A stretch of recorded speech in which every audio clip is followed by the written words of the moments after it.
Hello everyone and welcome. Make a cup of your favorite drink and get comfortable because this is a wonderful time for news stories from YellowCat. Send your own stories in the comments below and maybe they'll be in our new video. Lawyers, has there ever been a time the opposing counsel accidentally proved your case for you and what happened? I had a hearing where the opposing party offered an updated contract that my client supposedly signed, except it was a horrible copy and barely readable.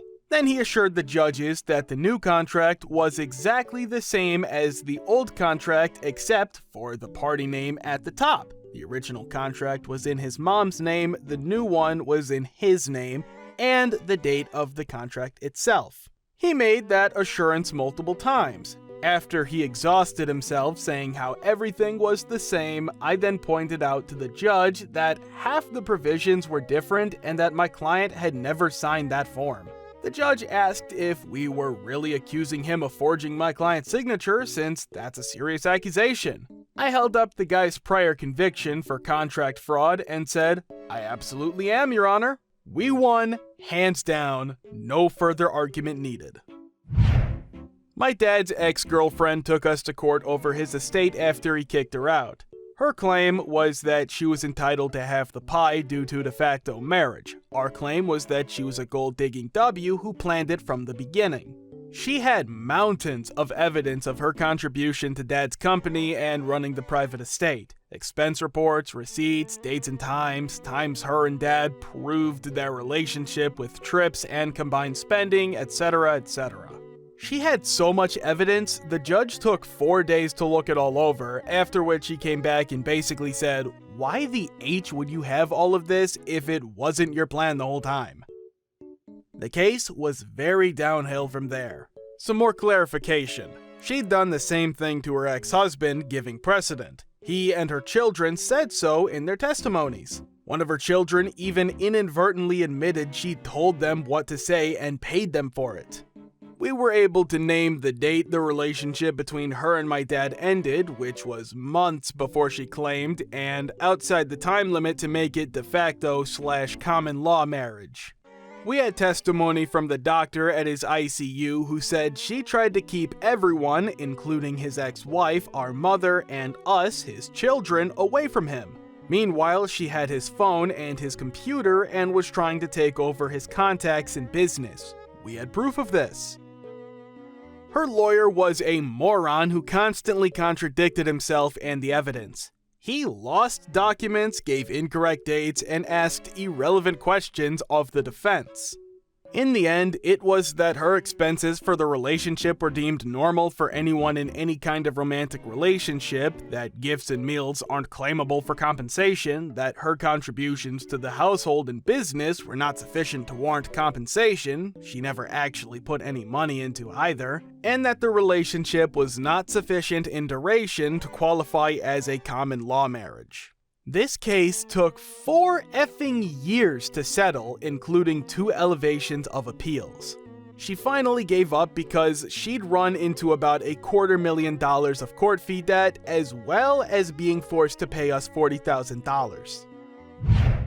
I had a DUI case I was defending where the client showed up to his house. His wife was in the house, and at the time, they were separated, but she had agreed for him to come over to pick some stuff up. When he got there, she refused to let him in the house. The client got pretty emotional and upset and went to his garage to get some of his tools and grab some liquor from his stash out there and started drinking. Well, he gets annoyed that she won't let him in the house, so he calls the cops. He tells her that he is calling the cops, so she then calls the cops too and tells the cops that he is drunk and drove here that way.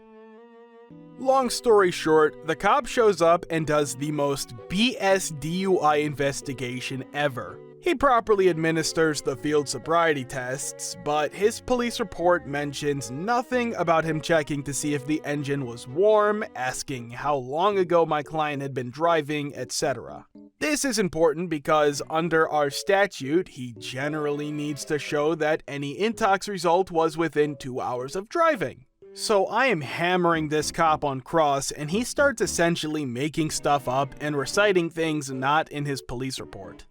He states that he asked the guy how long ago he was driving and that my client advised him 20 minutes ago. The cop said that my client made that statement 10 minutes after he arrived on the scene. He then said he checked the engine and it was warm.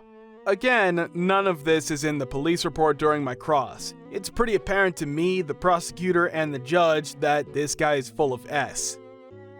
So the prosecutor tries to salvage the case by introducing the 911 call logs to establish a timeline.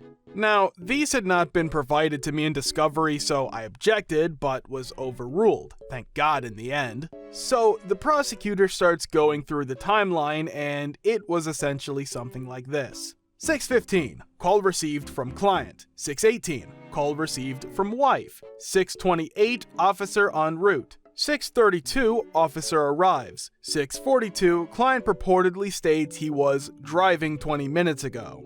Well, the prosecutor didn't realize what he had just done for some reason. So on my redirect, I questioned the officer again based on this timeline. Essentially, the officer was forced to admit that there was no possible way my client was driving 20 minutes earlier.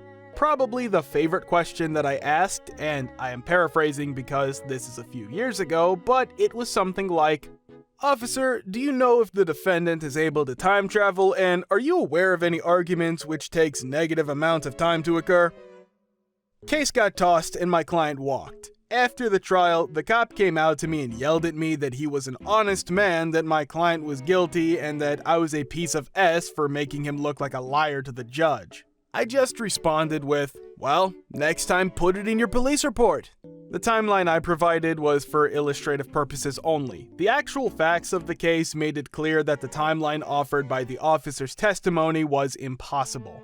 There was also testimony introduced that they argued for 20 plus minutes before the police were called. So even if you give a 5 to 10 minute margin of error on the officer's testimony, it means the argument had to have taken negative time.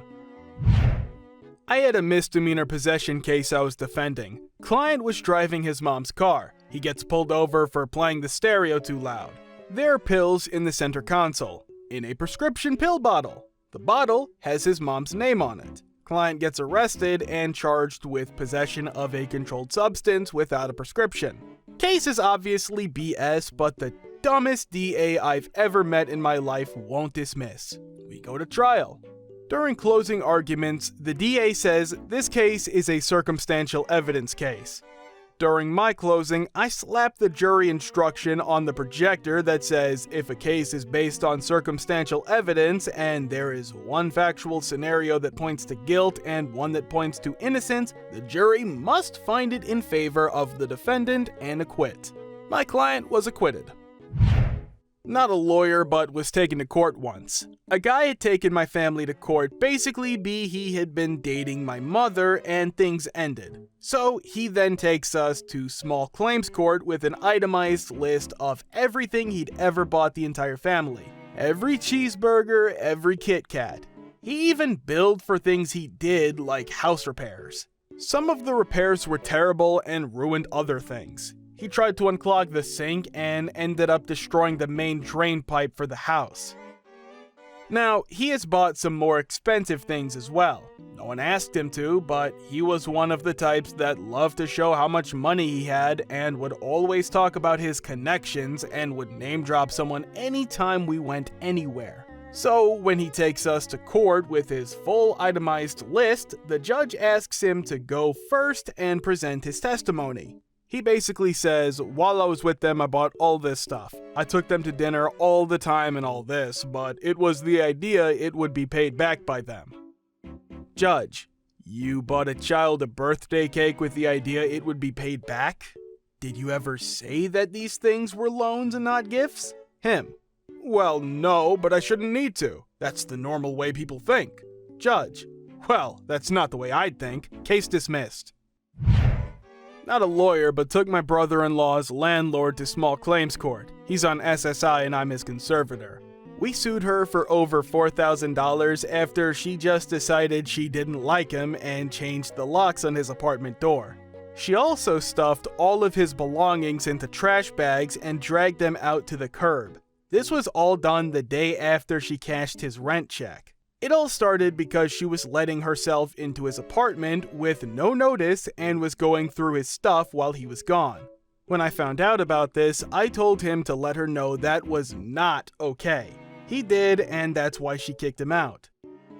I'm very organized and presented the judge with a folder containing photos, receipts, short videos on DVD, and the sheriff call logs, as well as a concise timeline of events. The landlord showed up with her son and countersued for the exact same amount we were suing them for, claiming that the apartment was trashed, there were holes in the walls, and they would have to repair everything before being able to rent again.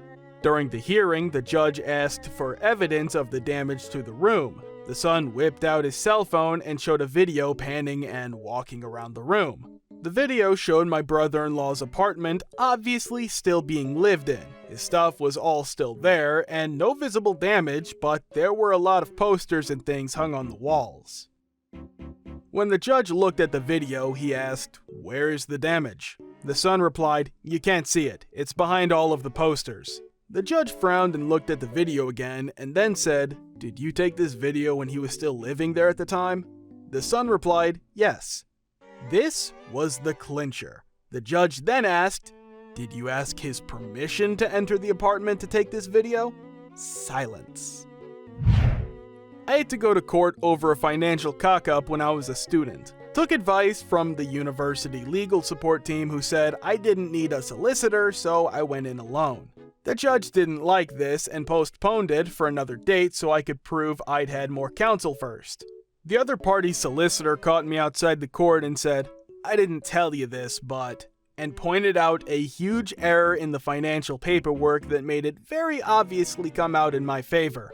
Went back to legal support, got confirmation that it was right, went to the second hearing alone, and got the entire thing thrown out. The other solicitor winked at me as he left. Saved me about £9,000. Nice chap.